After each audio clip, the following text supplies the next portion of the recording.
I think our upcoming guests will agree that Madison Bumgarner and any San Francisco Giants are no good, because I think he's a Phillies fan like me, and the Giants, of course, beat us in 2010. Whatever, no big deal. But you guys know him from his football coverage, of course, former NFL player. And now in basically every form of media, wherever you look, Ross Tucker is there, and host of the Ross Tucker Football Podcast, friend of the show. Ross, how you doing? I'm doing awesome. I'd be doing so much better if my laptop was working. I'm working off my phone right now. I'm holding this for you guys. It looks great. By the way, as I'm doing this, all the Zooms just popped up on my computer.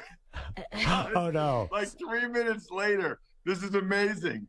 Ross, by the way, I'm listening to the podcast like I always do. I love the Ross Tucker Football Podcast. You're doing predictions, and you're at a bar, which is not uncommon for Ross, by the way. I was going to say, what's so weird about that? Anytime you said something nice about the Eagles, I hear, yes, in the background. But I have to admit, I was a little surprised. That's why I wanted to talk to you about your AFC predictions. You did not pick the Chiefs to come out of the AFC. I get it. It's hard to repeat, but still, who do you see beating them? Yeah, well, so first of all, nobody's repeated as Super Bowl champion in 20 years. It's very, very hard to do, as we all know. So I think it's unlikely. I will say this. I am incredibly impressed that the Chiefs won the Super Bowl last year with their first year without Tyreek Hill. I mean, you got to be kidding me, right? You know, when they made the Tyreek Hill trade, I think we all thought transition year, you know, this will probably be the year where they don't actually win the AFC or don't get to the AFC Championship game.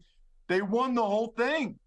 Even without him, they won the whole thing, which is really, really impressive. They could easily do it again this year, Perloff, there's no question. But, you know, they've got an issue right now with Chris Jones. I'm very skeptical of Donovan Smith at left tackle.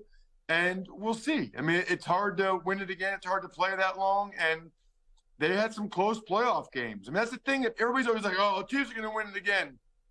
The Jags game was close. The Bengals game was a play here or there. The Eagles game was a play here or there. And I kind of like the Bengals in Cincinnati. I think that them getting Orlando Brown and the Chiefs losing him, I think that could be a differentiator. Don't like that Burrow hurt his calf. But I kind of feel like it's time for Cincinnati to get back and maybe win the whole thing. Ross, Jamar Chase said he doesn't want Joe Burrow to even come back for week 1 and then kind of stretched it like, hey, we don't even really need him back until about week 5, something like that, just so he's healthy for the stretch run. I know you have no way of knowing how many games Burrow might miss, but is that something you would also advocate for, to miss regular season games to make sure he's 100% healthy? Well, I certainly wouldn't want him to re-aggravate that calf, and you absolutely can do that. You know, it's so funny because you look and you're like, oh, it's a calf. That's a bad injury. That's a hard injury. Like, they just linger, and it's real easy to re-aggravate those. So I would expect the Bengals to err on the side of caution. I do think part of that, though, is week 1, if he were to play, you know, I think that he can be smart, manage it. I said this on the Ross Tucker podcast. I think he's the closest thing we've seen to Peyton Manning since Peyton retired. I mean, I'm so impressed with what Burrow does before the snap. You know, I was on the sideline, Maggie, not to bring up a bad memory, but I was on the sideline of that Bills-Bengals game in the snow. Yeah. And Burrow knew where to go with the ball before he got it, like every time. I mean, he was throwing the ball in less than 2 seconds, like every time. Meanwhile, Josh Allen did not. So I don't know if that's coaching or the quarterbacks or what. Josh Allen's running around trying to find somebody open. Burrow's throwing the ball almost as soon as he got it.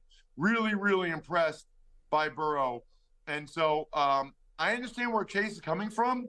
The problem is AFC North is loaded. Yeah. I mean, loaded. I had all 4. I know you listen, Perloff, I had all 4 of those teams having a winning record. I think it's very feasible that 3 of them make the playoffs. Joe Burrow can't afford to miss 5 games. He can't. For Trevor Siemian? That's a big drop off from Burrow to or Jake Browning. I mean, That would not be good. So I disagree with Chase. I think Chase thinks this is like the NBA. And, oh, Burrow, just get him for the stretch run. Bro, there is no stretch run if you go 1-4 your first 5 games. Russ, why don't the Bengals call Carson Wentz, or why isn't somebody calling Carson Wentz? To me, that seemed like kind of a natural fit. He's at least a high-end backup, or am I missing something here? Well, I think first of all, how do you know they haven't? Okay. Right? They easily could have reached out, and perhaps he's waiting to see if someone else suffers a more significant injury, right? I don't know that Wentz, he's made like $150 million, right? Like, I don't know that Wentz is ready right now to sign up for the minimum to be Burrow's backup in Cincinnati. I do think that he'd be better than some of the guys that are getting backup jobs. There's no question. Yeah. And I think he'll get one if he wants one. I don't think it helps him to wear an Eagles helmet with a Commander's jersey, Colt shorts. He just comes across as a weirdo. What are we even doing there? Why are we doing that? What's the point of that? I don't think that's a real good idea for him either. But I do think he'll get signed at some point. My guess is he already could have had a backup quarterback job somewhere if he wanted it. I do think, though, there is some concern about Carson. Is he really all in on being a backup? Is he really bought into what that means? Because I think there's some concern there that he might come in and really have designed on the starting job, which, look, it's not the worst thing in the world, but that might not be what the starter needs or wants. If you played for 5 teams, correct? Could you put together an outfit that combines all 5 of your teams? Socks, maybe? Yeah, so I could wear black cleats from the Browns. The Commanders, they were a different team name at the time. They gave me my game pants, so I'm good there. I have a jersey from the Bills and the Cowboys, and then I have a helmet from the Patriots. I'm short an article of clothing. I've got shoes, pants, shirt, helmet. I don't know what else you want me to put on, Perloff. Gloves? To get the 5th team in there. Gloves don't really have team logos, do they?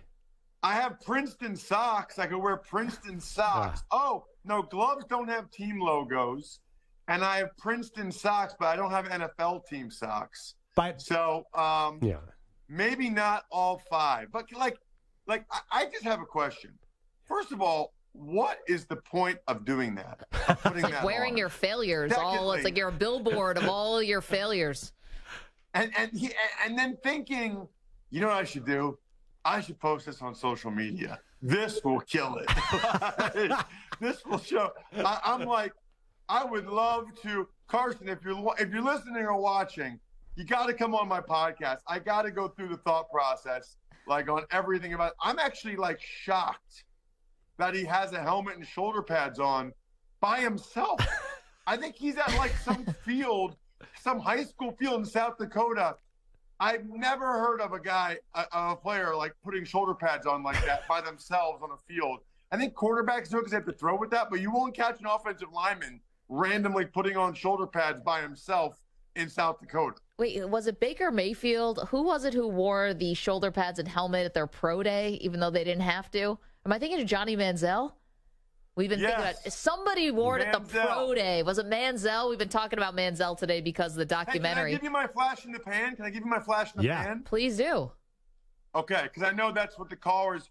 This is a little bit under the radar, but Perloff will feel me on this one. I think it was 2 or 3 years ago. Okay, might have been the year the Eagles were really bad, maybe 2020. They had this wide receiver that they promoted from the practice squad named Travis Fulgham. Okay. Mm-hmm.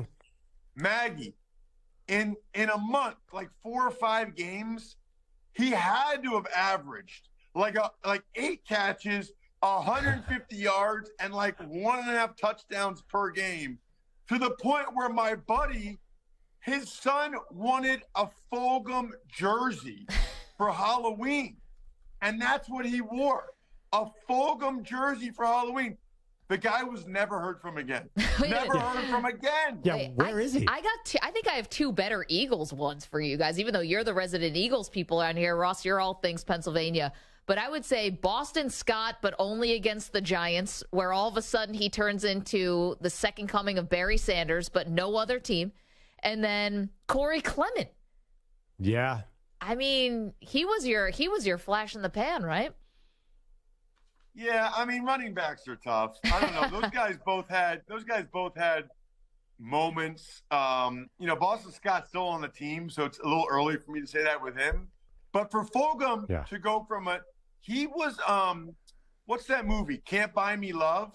Where Patrick Dempsey goes from a nerd to a stud to a nobody. Okay. Yeah. Fulgham went from a nobody to a 1 month stud to a has-been, but maybe he gets the girl at the end like Patrick Dempsey did. Who knows? It's like Stephon Urkel. I kind of get Fulgham and Quez Watkins a little confused sometimes in my head, though. Like receivers that I never heard of who all of a sudden caught long touchdowns. But I see it. No, Quez Watkins had a really good year 2 years ago, and he'll probably be the Eagles' number 3 receiver this year. And Fulgham was on the practice squad. Then they're playing the Steelers, and he has all these crazy catches. It was unbelievable. Everyone has their moment. Ross, I'm sorry we're flat out of time. We want to say, though, check out myfrontpagestory.com. We know that this is one of your passion projects here. Such a great gift for anyone in your family. We know you're passionate about this. So we just totally ran out of time today. That's all right. Thank you, Maggie. MyFrontPageStory.com. All of your wildest dreams will come true. It's not a flash in the pan. It's here to stay, baby. It's here to stay. MyFrontPageStory.com. Ross, did you do your NFC picks today on the podcast? I did, yeah. Thank you so much for listening. I really appreciate that. Yeah. I mean, usually I only listen when Cosell's on there to learn something. No, I'm kidding. I listen to it all the time. You know that. Ross? Yes, I made my NFC predictions. You got to check it out. Thank you, Ross. Awesome. Appreciate that.